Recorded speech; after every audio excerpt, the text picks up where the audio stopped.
been any incursions on U.S. airspace by the Russians since then, and what would the U.S. do if a Russian aircraft were to violate that airspace? I'm not aware of any incursions. I'm certainly happy to check on that, and I can check. I'd really point you to the FAA on that, but and I'll see if there's more we can offer. Okay, and then finally, we all saw the news about the January 6th committee and their belief that there was criminal activity. I wanted to get your reaction to that, and also, does the president believe that former Vice President Pence should volunteer to testify before the committee? Well, let me first reiterate something you heard the president say. The former president subverted the Constitution in an attempt to overturn a lawful and fair election. His actions represent a unique and existential threat to our democracy. And the president has been clear that these events warrant a full investigation. Part of this is what we're seeing play out and what you just mentioned and has been reported over the course of the morning.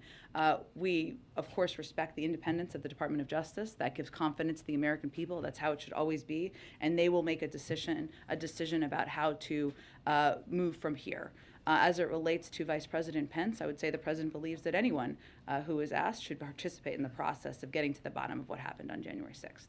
Go ahead. Thanks, Jen.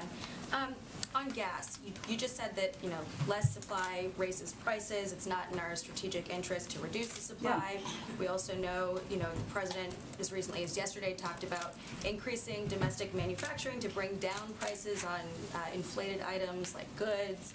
So why not apply the same logic to energy and increase domestic production here? Well, there are 9,000 approved oil leases that the oil companies are not tapping into currently, so I would ask them that question. Is there nothing that the administration can do to get those providers back to pre-pandemic levels? Do you think the oil companies don't have enough money to drill on the places that have been pre-approved? Just asking. I would point that question to them, and we can talk about it more tomorrow when you learn more. Do you think that opening the Keystone pipeline and having more energy-friendly policies might do that? The Keystone pipeline has never been operational. It would take years for that to have any impact. I know a number of members of Congress have suggested that, but that is a proposed solution that has no relationship or would have no impact on what the problem is. We here all agree is an issue. So during those years where it would take to bring down prices, as you're saying, we should just continue to buy Russian oil? Well, again, Jackie, I think you're familiar with a number of steps we've taken, a historic release from the Strategic Petroleum Reserve. Let me finish. What we can do over time, and what this is all a reminder of in the president's view, is our need to reduce our reliance on oil. The Europeans need to do that. We need to do that. If we do more to invest in clean energy, more to invest in other sources of energy, that's exactly what we can do to prevent this from happening in the future. We welcome any Republicans from joining us in that effort. Go ahead. As long as we're buying Russian oil, though, aren't we financing the war? Well, Jackie, again, it's only about 10% of what we're importing. I've not made any announcement about any decision on that front, but our objective here and our focus is making sure and minimizes it on the American people. And anyone who's calling for an end to the carve-out should be clear that that would raise prices. Go ahead. Thanks, Jen. On the oligarch sanctions, I know they haven't even been announced yet. Yeah. But I'm wondering if you could tell us, if there are criteria that you've laid out for them to eventually get unsanctioned. So the idea being that you would incentivize them to pressure Vladimir Putin to end the war by laying out certain criteria that would essentially get them unsanctioned. That's an interesting question. I mean, right now, obviously, we're in the middle of an invasion, so I don't think now is the moment where we are giving anybody that sort of an off-ramp, but I can certainly check if there's more that we have conveyed to them. What about the broader or universal sanctions? I mean, same answer, that there's no real criteria being laid out of what steps the Kremlin needs to take for them to get unsanctioned. I mean, I think right in this moment, they're marching toward Kyiv with a convoy and continuing to take reportedly barbaric steps against the people of Ukraine. So no, now is not the moment where we are offering options for reducing sanctions. And then one more on the domestic front. The Senator Manchin had laid out something of a counteroffer to what the president had described during the State of the Union on his domestic agenda. It was involving deficit reduction, tax reform, and drug price cuts and some climate provisions. Have you heard from him about his ideas, or is there communication, and what did the White House think of that proposal from Senator Manchin?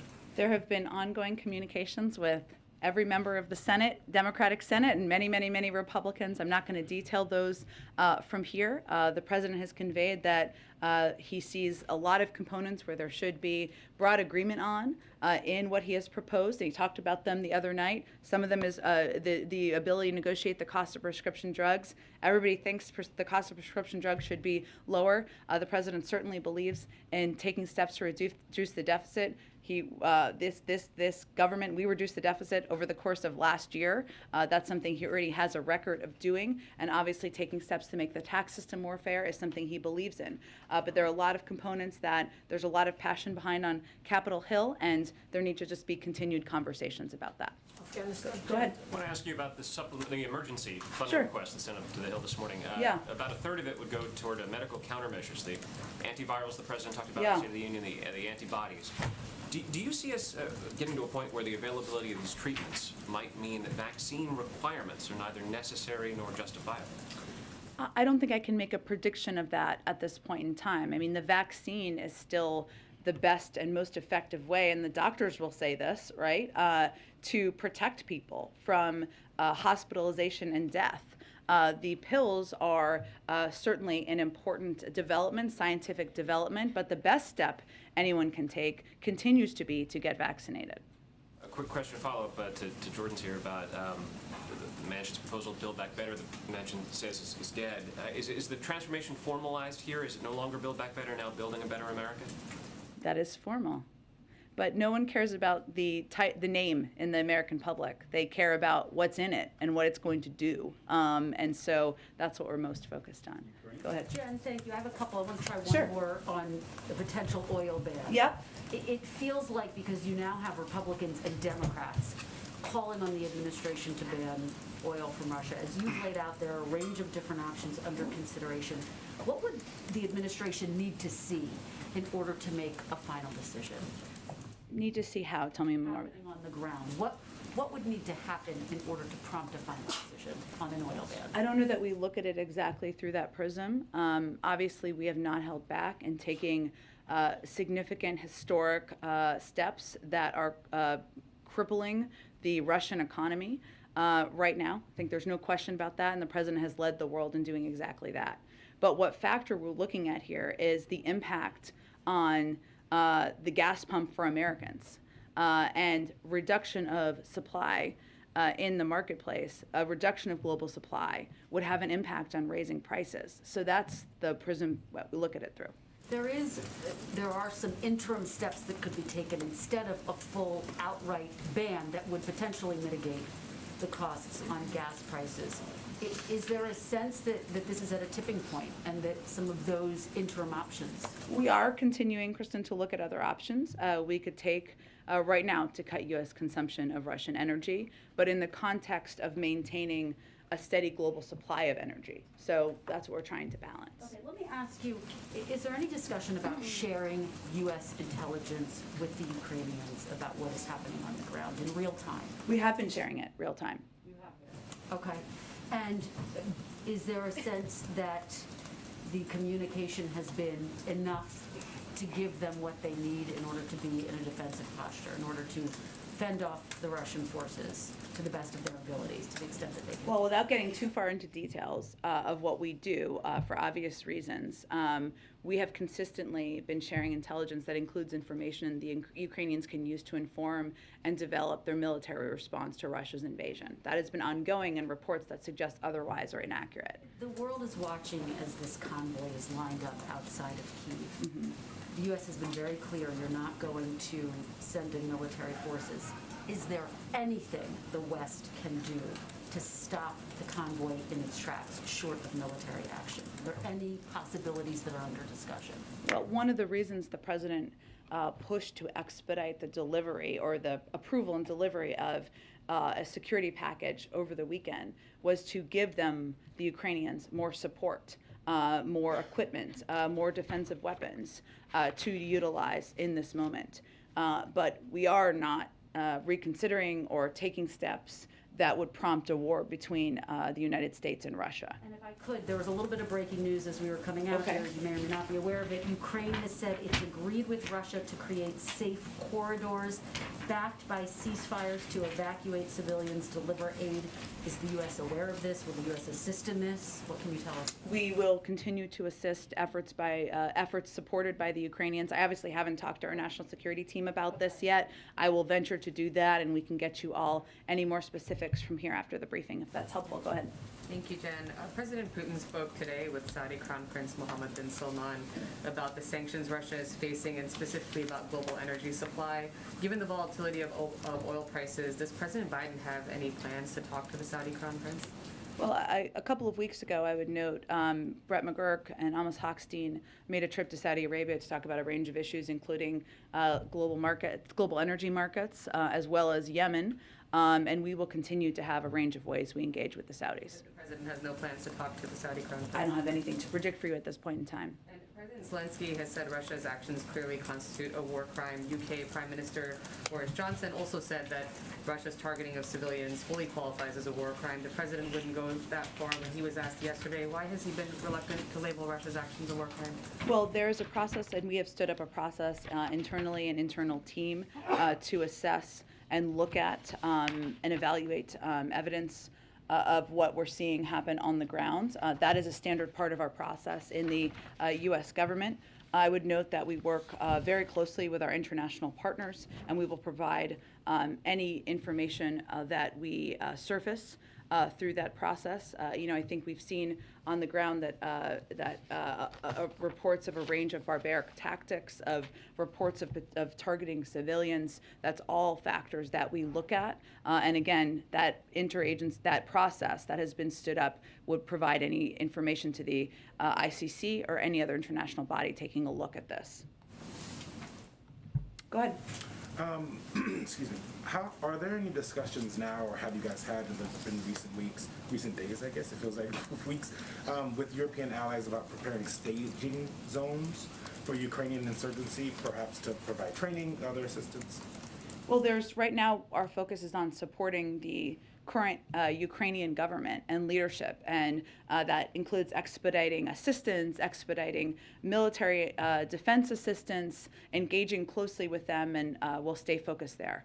Representative Adam Smith today on MSNBC said that the United States, is providing some intelligence to the Ukrainians, but not providing the type of real-time and targeting that you see U.S. military getting in war. So why is arming the Ukrainians with Stingers and Javelins appropriate, but not providing them targeting intelligence for those folks? Well, I think this is similar to what Kristen just asked. I would just say that there have been a range of reports out there that are false. We can't get into details of all of our intelligence sharing for obvious reasons, but we've continued and consistently shared a significant amount of detailed, timely intelligence on Russia's plans and activities with the Ukrainian government to help Ukrainians defend themselves. We've been doing that for months. This includes information that should help them inform and develop their military response to Russia's invasion. That's what's happening or has been happening. Go ahead, Aisha.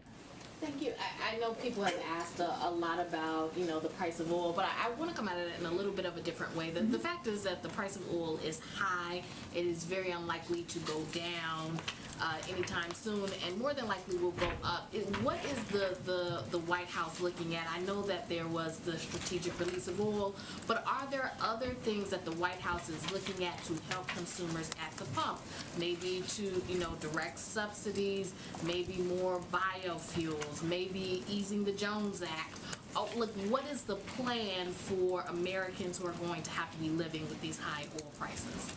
Well, I would say first on the release of the Strategic Petroleum Reserve, it first goes to an auction, and it's a process that will proceed, and a lot of that will happen over the course of the coming weeks. So we haven't seen, obviously, all of the direct impact of the announcement that was just made 2 days ago. But a range of options remain on the table. I can't get into all the details of those, but the president is quite focused on making sure that we are taking steps to reduce the impact, to ensure there's supply necessary out there. Obviously, tapping the Strategic Petroleum Reserve is part of that, engaging with global partners around the world who may be big global suppliers about putting more oil in the system. That is part part of the discussion. And sure, there are a range of domestic options, but there have been ongoing discussions and considerations. Some of that you saw with the announcement of the Strategic Petroleum Reserve released just 2 nights ago. What does the White House say to American consumers? Like, should American consumers right now be thinking, okay, I'm going to have to pay a lot more at the pump going forward? Should they be taking that into consideration when they're buying cars? Or, should they try to buy more fuel-efficient cars or saving their money? Like, what should they be doing practically at this moment, considering the price of gas is going to affect them?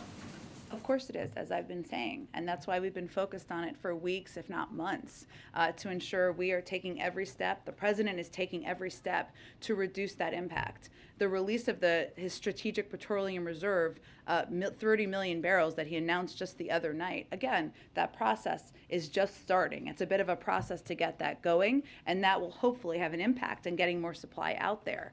But we would say directly to consumers, the president is going to do everything we can to reduce the impact, to make sure that we are working with our partners around the world to address the volatility in the global oil markets, to consider a range of options that he can continue to take to reduce the impact that they're feeling at the pump. And this has been front and center on his mind since the beginning of this conflict. There was a call with Quad leaders today. India has a military relationship with Russia. Was that discussed at all, or is there talk of talking to India about that relationship that it has with Russia? Is there anything that the U.S. plans to do on that? Well, what I can tell you about the call, and we'll have a more comprehensive readout soon if it's not already out, is that the president felt it was a constructive conversation. He asked members, he suggested, or they all discussed, I should say, having members of their national security team follow up from there. But I'm not going to get into more details about the conversation beyond that. Go ahead. Thanks, Jen. Pivoting to the Supreme Court. Yeah. Can you respond to some of the criticisms that Senate Minority Leader Mitch McConnell laid out about Ketanji Brown Jackson? I think he said that she won't shun court packing and that she's only had 2 opinions on the D.C. Circuit level. Sure. So as I think you're referencing, Ketanji Brown Jackson, Judge Ketanji Brown Jackson has obviously started to have meetings on Capitol Hill that have been ongoing. I would note that as it relates to the first question, the Constitution is clear that the number of justices is a question for Congress, not the judiciary. And a number of you have actually pointed out this morning that during Justice Amy Coney Barrett's confirmation hearing, she was asked a question about court packing or court enlargement, and she said, quote, "That is a question left open to Congress." I'd also note that yesterday, Senator McConnell also said that there was, quote, "no question that Judge Jackson was qualified for the Supreme Court." And earlier in the day, he said they'd had a good meeting. I think there's no question that as a judge who has been confirmed 3 times by the Senate, someone who has a long record as both a jurist who has ruled in the direction of Democrats and Republicans, that she is someone who is eminently qualified for this job, which is why the president nominated her. One more on the State of the Union. Yeah. The president repudiated the phrase defund the police, and I wonder if you can talk a little bit about the genesis of that line in the speech. Was it about rising crime in American cities or Republican attacks? And there's also been criticism, that he did not talk about police accountability more in the State of the Union. I wonder if you can respond to that as well. Sure. Well, on the first part of the question, that's been the president's view for decades. He's never been a supporter of defunding the police. He made that clear on the campaign. There has been attempts to mischaracterize his position and the position of, frankly, a number of his Democratic colleagues. And yes, it is true that in the State of the Union, the president felt it was important to speak to safe communities, the steps that he would continue to support to ensure there was funding for local police departments. But that has been his position for decades. It was simply a restatement of that. On the second part of your question, I would say that the president has been clear many times that he believes that we need to continue to ensure police departments have the funding they need, that there are strong relationships and partnerships built with communities, but that there also needs to be steps that are taken to ensure there are accountability measures put in place. He was a strong supporter of the bipartisan discussion about police reform that unfortunately stalled, but remains a consideration of an executive order remains under consideration. I would also note that there are a number of steps that the Department of Justice has taken, banning chokeholds, et cetera, at the federal level that the president is proud that has happened in his administration. Go ahead. Jen, I wanted to return to this question of finding off-ramps for Putin that we discussed. So from your many years in the State Department in a situation like this, that's the first thing that diplomats begin to try to think about. You need something face-saving if you were going to get him to reduce the amount of violence and going into Ukraine. What kind of ideas are you kicking around here that might provide a way for him to find a more graceful way out of this before you've got the kind of large-scale civilian casualties you're clearly worried about?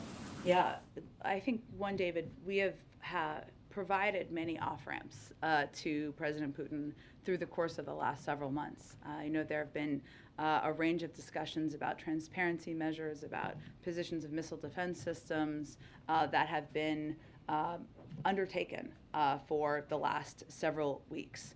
It's going to be very hard to have for diplomacy to succeed without military de-escalation. And whatever we do, we're going to do that in lockstep with our partners and allies. Secretary Blinken is leaving today for Brussels. He's going to meet with NATO, the EU, and the G7 allies and partners to continue our close coordination before heading to Poland, Moldova, and the Baltic countries.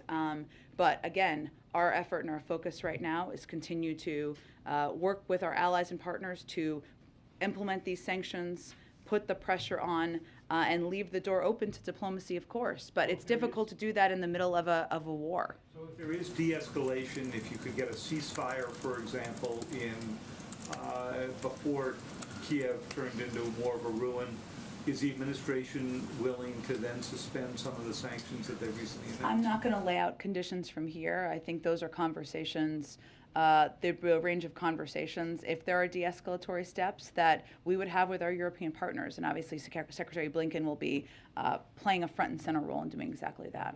One last one for you. President Zelensky, in a news conference he gave a few hours ago, said that the West should recognize that where Putin is headed toward, he said, was Berlin. I mean, his point being that he wanted to take this war beyond Ukraine. Is that the administration's current assessment based on what Putin has said in public, in his conversations with Macron, with the president, and so forth? I think we all watched the speech, which now feels like it was a year ago, but was only last week, where he made clear he had broad ambitions of what he wanted to achieve. It is also true, though, that NATO has never been more unified, thanks in part to President Putin's aggression. And there are a range of countries that are exactly in that region who are NATO partners and allies. And President Putin would have to make a decision to go into a country where there is a NATO alliance, where there's Article 5 obligations, should he decide he wants to proceed beyond. So I don't have a new assessment from here other than... If you go to Moldova or Georgia, they're not NATO members. Certainly, I understand that. But, again, David, I don't have a new assessment to offer. But we are also closely watching, of course, what President Putin does and is doing since he delivered that speech last week. But I don't have anything new beyond what he has himself said publicly. Go ahead. Pivoting back to the President's State of the Union speech, on Tuesday he said that he wants to secure our border and fix the immigration system. That's a bit of a shift from last year's speech to Congress, where he spoke more about trying to find the root causes of why people are migrating. Why was there this sort of shift in messaging, kind of focusing on securing the border? And is that a new priority, or have priorities changed on immigration for the administration? No, I would say first the bill that the president proposed on his first day in office included smarter security and border protections, and also included a more humane path for migrants entering the country. Both of those remain priorities for the president. He believes that the immigration system is broken. It's long overdue to fix it. He also believes, and worked on this very closely as vice president, that addressing the root causes is one of the central steps we need to remain focused on, even as we're trying to address the current circumstances at the border. Then why was it important for the president to say advocate for securing our border? I know he's been criticized heavily, by Republicans, by certain folks on, how he's handled immigration at the border. So is that important for him to say? Well, that's part of his bill that he proposed, so it's consistent with his policies. And one last question. Has there been any discussion on ending Title 42? I know we've talked, the president even talked about it on Tuesday, about how we're moving past the pandemic. This is obviously a policy that's been kept in place because of the pandemic. Has there been any discussions on ending that?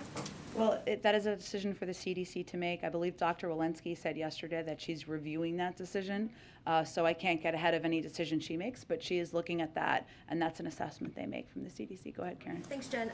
Back to the oligarchs and the sanctions. You had said earlier that you want Putin to feel the squeeze and the people around him to feel the squeeze.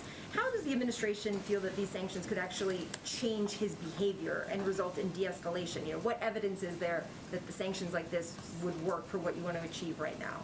Well, it's a factor. It's not the only factor, right? But what we're talking about here is seizing their assets, seizing their yachts, and making it harder for them to send, their children to colleges and universities in the West.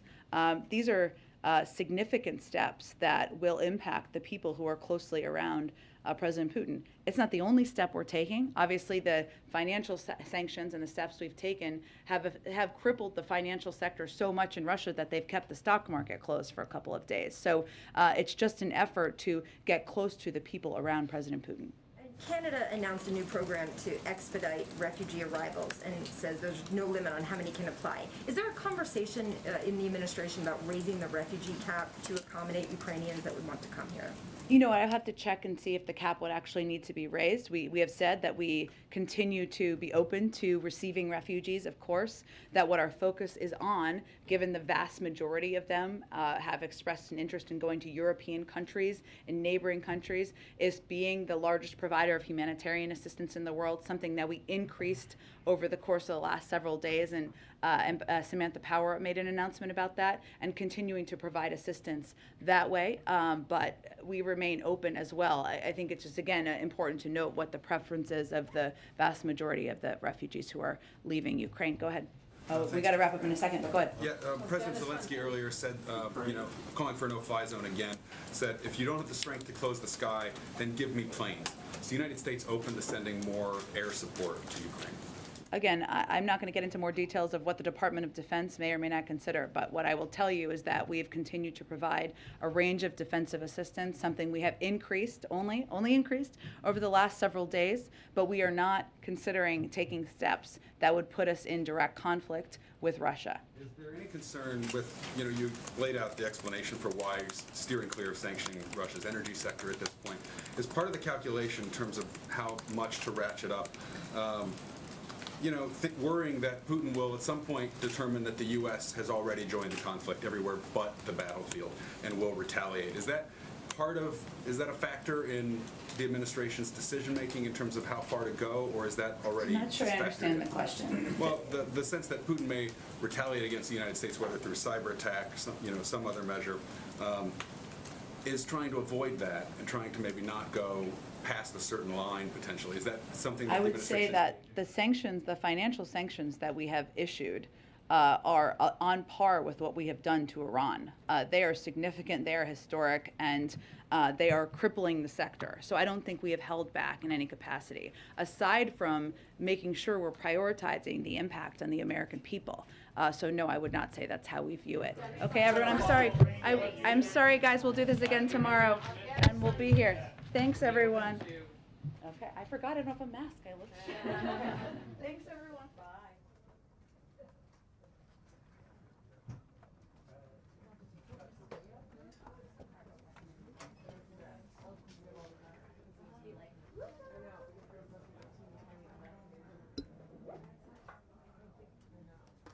Although I just, learned that the final shot I know.